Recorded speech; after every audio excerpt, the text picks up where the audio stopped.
Carson-Newman blows out Lenoir-Rhyne 102-66. Coach, very efficient overall offensive effort. Kind of the same story as over there, but you played a full 40 minutes here tonight, able to score in each and every single quarter. Why was your team so efficient this evening? Well, obviously in the first half, we were like 10 of 17 from the three, and that's nice that we can do that. 7 of the 10 players that played in the first half hit a three.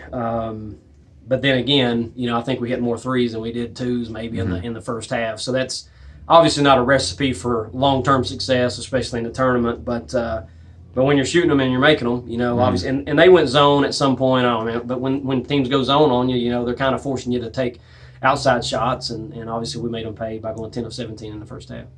Your bench scores 61 points. Obviously, there's some good scorers over there, but what kind of effort did those players give you? Well, I told them in the locker room, the difference in the game in the first half, outside of the three-point shooting, was I think our bench had 34 points and their bench had 2.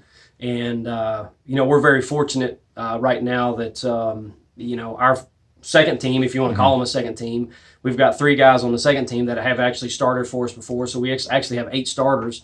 And then Abby and Goforth came in and gave great minutes there in the first half especially. And so we just feel like we're 10, 11, whatever deep, and we can sometimes platoon, sometimes not. And for me, as a coach, I guess it's just the riches of having really good players right now that can all go in, and you don't have that drop off when you go to the bench. Defensively, you guys rack up 10 shot blocks. They shoot just 30%. Why were you guys good at the defensive end?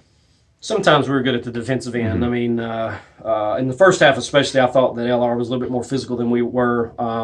They end up with 17 offensive rebounds. We look on our side, we don't have any offensive rebounds, but I'm like, well, we're like in the first quarter, we're 13 to 17 from the field, so there's not a lot of options. But, we were okay defensively, out of the press. I thought we struggled scrambling at some times, and I thought we just gave up way too many offensive rebounds. And then, just like what happened at LR, I think we were up 30 coming in the third quarter, and LR outplayed us. Our energy level was low. They outscored us. So once we got up tonight, there was a challenge put forth to the team like, look, we've been terrible in the third quarter after having big leads in the first half. We got to come out, and we got to have more energy than LR, certainly in that third quarter, to try to put the game away, because we certainly didn't do that in the third quarter at LR. Feels like it had been a while since you played 40 full minutes of basketball, at least in terms of regulation. How much confidence does this give you moving forward that your team can keep the pedal to the metal for all 40? Well, obviously, the deeper the bench, in my opinion, especially at D2 basketball, the better. And, of course, the way we play, the deeper you can go to better, so, you can wear your opponent out a little bit more. But I'm excited for them.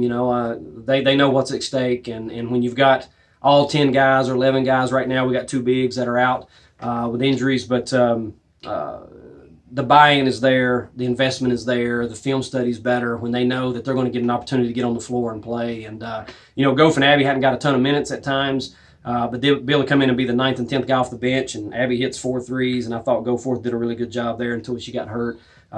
So really excited for our basketball team, and like how they played for the 40 minutes tonight.